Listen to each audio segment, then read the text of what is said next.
Someone is living in your mind right now, rent-free. Maybe a parent, alive and aging, or dead and still arguing with you.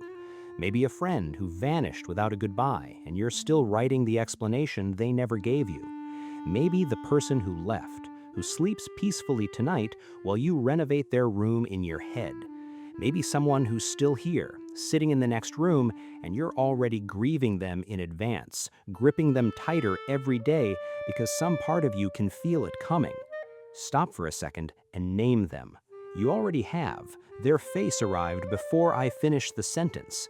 Here's the sentence you've been avoiding, the one this entire video exists to say to your face. That person was never yours. Not the one who left, not the one who stayed. Not the friend who stopped calling and never explained why. Not the parent whose approval you're still performing for at your age. Not the love of your life. Not your children. Nobody. Hear it completely. Nobody you have ever loved has ever belonged to you. You were holding borrowed things and calling them possessions. And every sleepless night, every message typed and deleted, every year spent mourning someone who has already forgotten the war, all of it came from one single error. You counted people as property. And people are not property. They never were.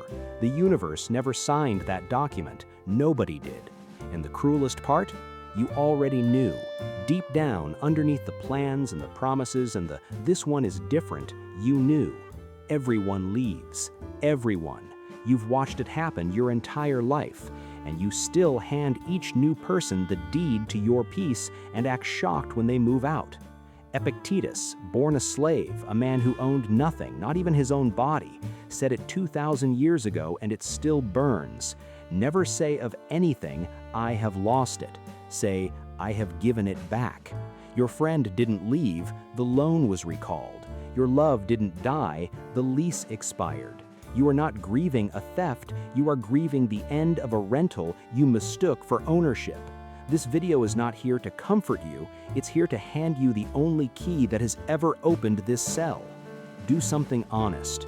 Count the people you are holding, the partner you monitor, the friends whose reply time you track like a stock price, the ex who left 3 years ago and still owns a room in your head, furnished, rent-free, with a view. The person you rehearse conversations with who doesn't know you're still talking to them. Now answer the question nobody asks. What exactly do you have of these people? You don't have their thoughts. They think whatever they want about you, about everything, and you will never see a single one of those thoughts. You don't have their feelings. Those change without your permission and often without theirs.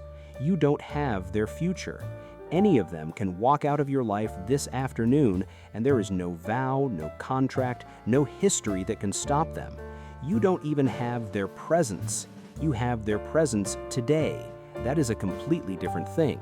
So what are you actually holding?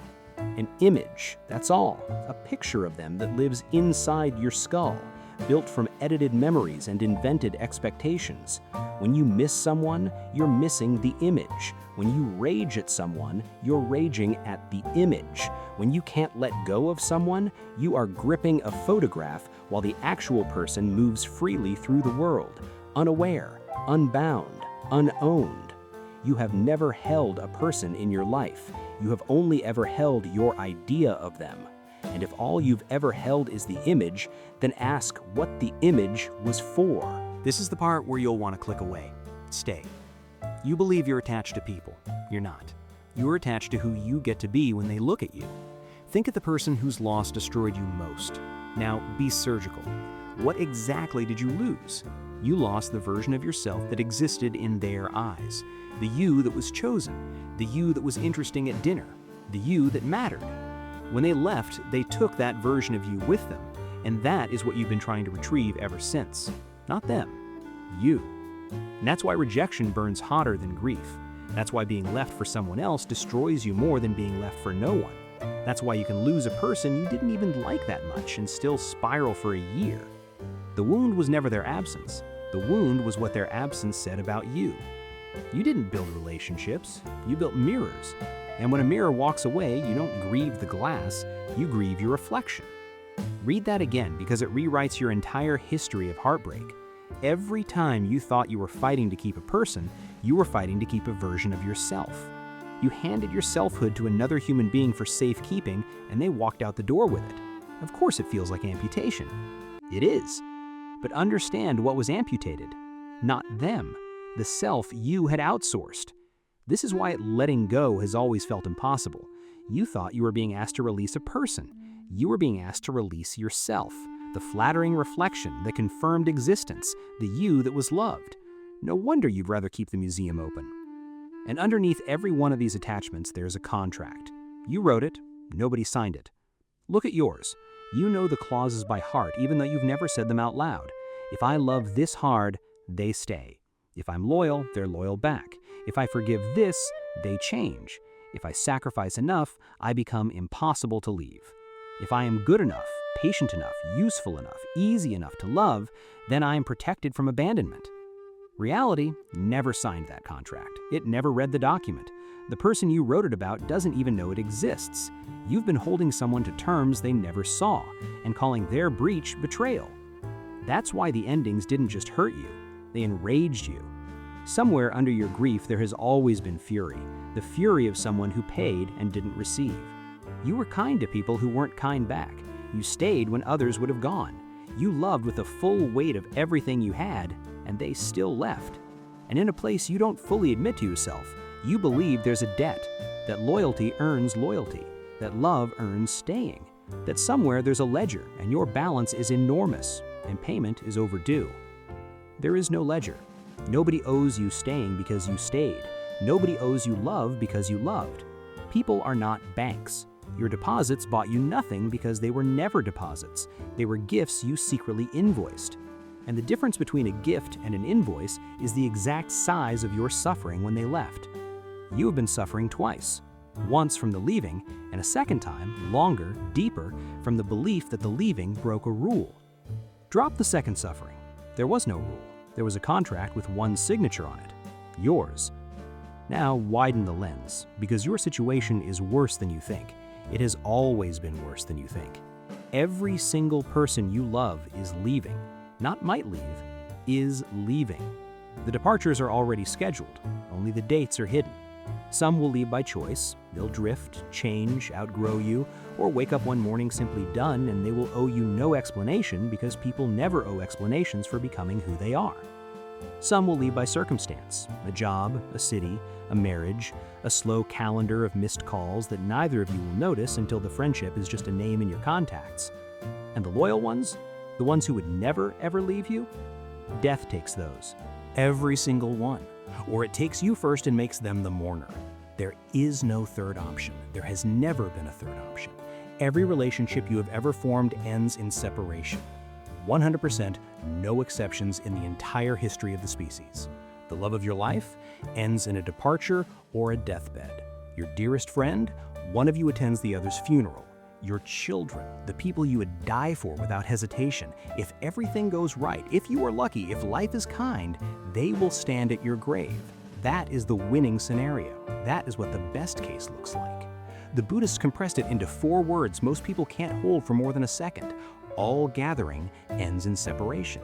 That's not pessimism. That is the terms and conditions of loving anyone. And you agreed the moment you let anyone matter. You just never read the contract.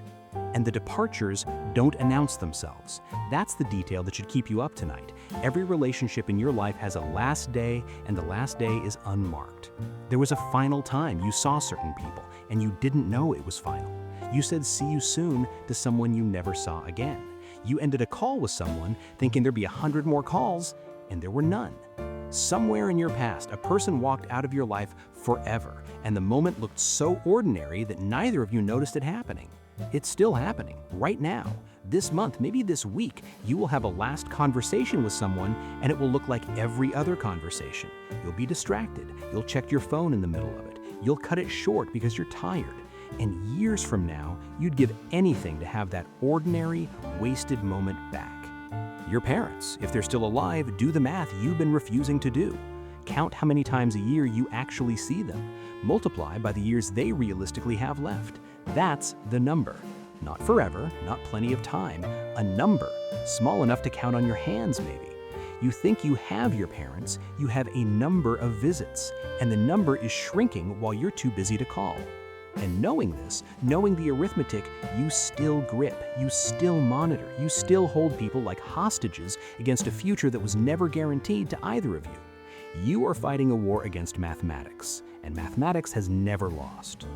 Here's what the gripping actually does. Not what it feels like it does, what it does. When your peace depends on someone staying, they stop being a person to you. They become infrastructure, load-bearing, and nobody in the history of love has ever experienced being load-bearing as affection. They experience it as weight. Watch the mechanism. You don't ask how their day was, you scan their tone for threat. You don't enjoy their presence, you audit it for signs of departure. Every delayed reply becomes evidence. Every new friend becomes a suspect. Every silence becomes a verdict. You think you are loving them intensely. From inside their life, you are surveilling them politely. And they feel it. People always feel it. The grip transmits through everything, the too fast replies, the questions that are really checks, the sulking that is really a leash. And what does the grip produce? The exact thing it fears. People pull away from being held too tightly, which confirms your terror, which tightens the grip, which accelerates the leaving. Attachment does not prevent abandonment, it manufactures it. You are building the exact future you're afraid of, with your own hands, daily. Look at the most controlling people you know. The partner checking phones at 3 in the morning. The parent who can't let their adult child make one independent mistake. The person still in mourning for a relationship that ended years ago. Not because love remains, but because letting go feels like agreeing to their own erasure. Look at them honestly. Are they happy? Are they free? They're in prison, and they built every wall themselves out of terror and painted the word love on the bars. And the prison has 2 inmates. Needing them to stay chains, you too. Your mood, outsourced. Your evenings, decided by their notification sounds. Your worth, floating on the market of their attention, a currency you don't control. You made your inner life a colony of someone else's behavior, and colonies don't get peace, they get occupied. And here is the fact your grip has been protecting you from, the one that makes possession impossible. Every person you love has a life that runs completely without you. Their day is full of hours you'll never see, conversations you're not in, jokes you'll never hear, thoughts about people who aren't you. You are not the center of their story, you are a character in it, and you don't get to choose the size of the role. The person you can't live without goes entire days without thinking of you at all. Not from cruelty, from the simple fact that they are a whole universe and you are one street in it. You already know this is true, because it's true of you. You love people deeply and you forget them for hours at a time. You die for people you didn't think about once yesterday. That's not a flaw in your love. That's what love between 2 separate universes actually looks like. You just can't bear it when the mathematics runs in the other direction. And if you died tonight, the people you love would be destroyed. And then they would heal. They would laugh again, love again, build routines that have no space for you in them, because their aliveness never depended on you the way your ego needs to believe it did. You are not the load-bearing wall of anyone's existence. You are a guest in every life you touch. Even the ones who love you most are hosting you. Guests don't own the house. Somewhere in your head, there's a museum. Admission is free, and you visit every day. In it, the person who left, the friend who betrayed you, the parent who never said the thing you needed, the one who chose someone else. You've preserved them perfectly. Their words behind glass, their departure replaying on loop in the West Wing, the argument you lost, restaged nightly with better lines every year. You call this remembering. Call it what it is, curation. You are the curator of a museum dedicated to people who do not think about you. That's the obscenity of it. While you restage the argument, they're grocery shopping. While you reread the messages, they're asleep. While you rehearse the confrontation, they have forgotten the war entirely. You are holding a rope, straining, burning your hands raw. Walk to the other end. Look at it. It's lying on the ground. Nobody is pulling against you. They dropped it years ago. The tug of war is you, alone in a field. Seneca said we suffer more in imagination than in reality. Understand what that means here. The people who hurt you stopped hurting you long ago. What hurts you now is the exhibit, the reenactment, the museum's electricity bill, which you pay in hours of the only life you will ever have. And letting them go does not mean what they did was acceptable. Hear that clearly. It rewrites nothing. It excuses no one. It requires no reconciliation, no forgiveness ceremony, no closure conversation that you'd script anyway. It means one thing: closing the museum, firing the curator, letting the past be a place that existed instead of the place you live. They already left. The only person keeping them here is you. Now, the release. But first, burn down the counterfeit, because the internet is currently selling a fake version of this, and millions are buying it. Letting go, as sold to you, looks like this. Protect your peace. Cut them off. Let them lose you. You're the prize. Walk away and glow. It sounds like freedom. Look closer. It's the same prison with better lighting. It is still entirely about them. Still performing detachment at someone. Still checking whether they noticed you not caring. Still gripping the image of yourself as someone who doesn't grip. The ego adores this version. It gets to feel superior and call it healing. Real detachment has no audience. It is quieter, and it is far more brutal. It sounds like this. You are free. You were always free. I was never entitled to your love, your staying, your understanding, or your apology. You may think whatever you want about me. You always did anyway. I just exhausted myself pretending I had a vote. You may leave. You always could. I just called the door a wall because I couldn't bear to look at it. Nothing about you was ever mine. Not your feelings, not your choices, not your future, not your memory of me. I hand back what I never held. That's it. No announcement, no glow up, no checking if they saw. Real letting go is invisible from the outside because it happens in the only place attachment ever existed, your own accounting. And notice what it is not. It is not loving less. Epictetus never said, don't love your wife, your children, your friends. He said, know what they are: mortal, free, borrowed, leaving. You can love at full intensity while holding at zero grip. In fact, and this is what the grip has been hiding from you your entire life, you can only love at full intensity at zero grip.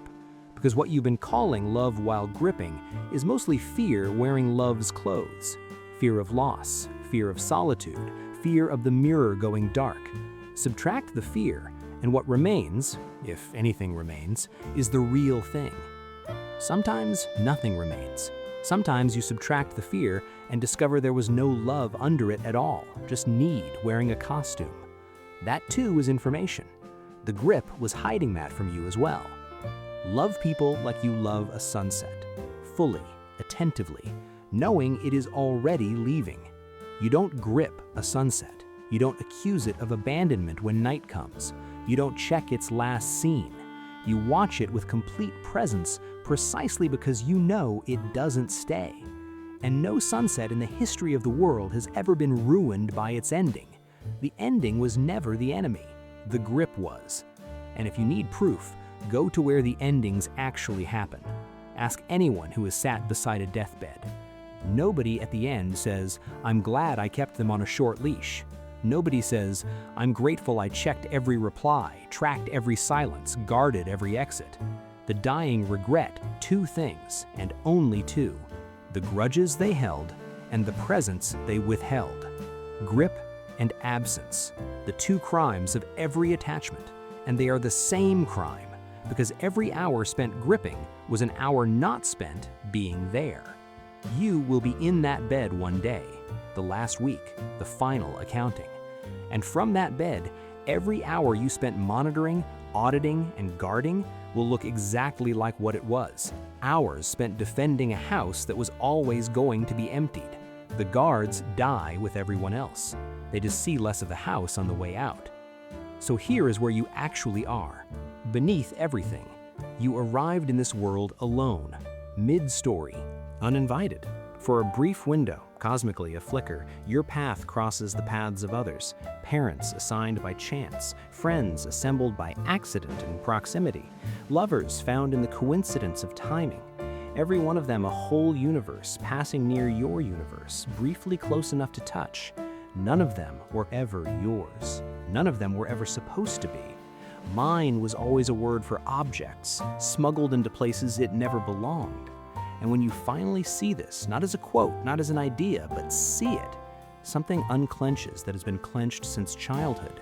The monitoring stops, the museum closes, the mirror hunger goes quiet. People get to be people around you instead of hostages, evidence, or infrastructure. And you get to be with them, actually with them, maybe for the first time, because presence was never possible while you were guarding the exits. They will still leave, all of them. That was never negotiable. But there is a world of difference between losing people from a closed fist and releasing them from an open hand. The loss is identical, the suffering is not. The fear of losing people only haunts those who believe they possess people. You possess no one. You never did. You are surrounded right now, tonight, by borrowed miracles on their way somewhere else.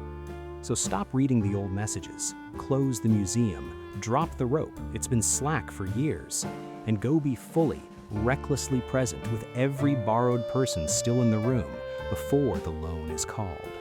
Because it will be called. Every loan is called. Let them go, not because they don't matter, because they were never yours to keep. They were only ever yours to witness.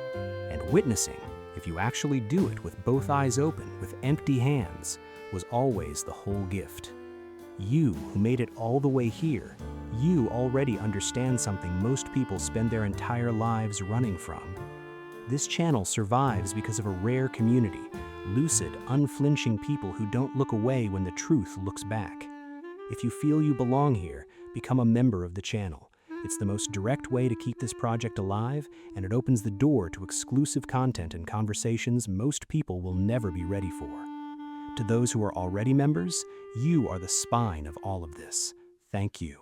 Super thanks helps more than you know, but even just by watching, commenting, or sharing, you're already part of this, and here, that matters. Now go home and love what's borrowed while it's still in your hands.